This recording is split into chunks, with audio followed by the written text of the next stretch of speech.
Бәріңе сәлем достар, сіздермен бірге мен Ғафизаман. Бүгін біз ютуберский значокты қалай алатынын көрсететін боламыз. Ол үшін біз аккаунтқа кіреміз.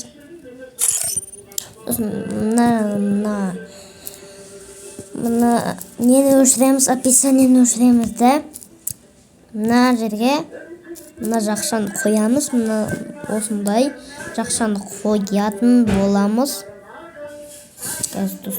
Осындай жақшаны қоямыз. Сосын мына жерге Б деп жазамыз.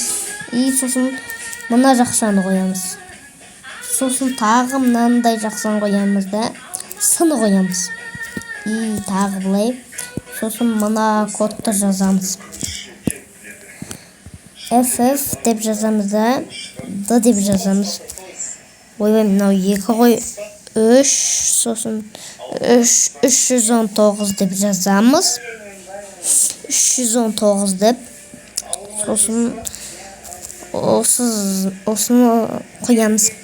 И біз өзіміздің значогымызды қоятын боламыз. И болды.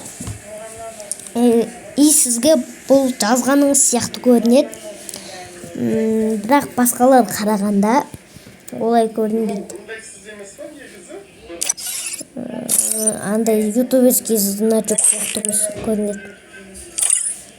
Ютуберский значок сияқты көрінеді. Қазір мен басқа аккаунттан кіріп көрейін қазір. Сіздерге дәлелдеу үшін. И қазір біз дәлелдеймізге сіздерге.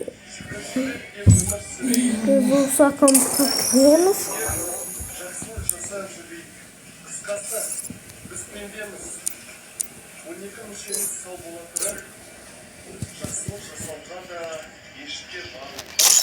Қазір достар, мына рампачты алып алайық.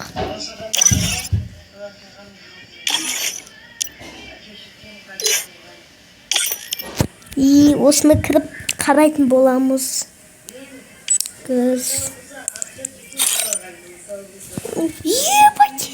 Шығып кетті міне достар. Осылай ютуберский значокты сіздерге алуыңыздарға болады. И ютуберский значок болып тұр. Ютуберский значок.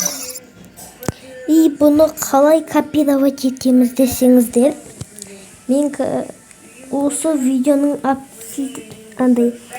описаниясына осы значокты қойып кететін боламын.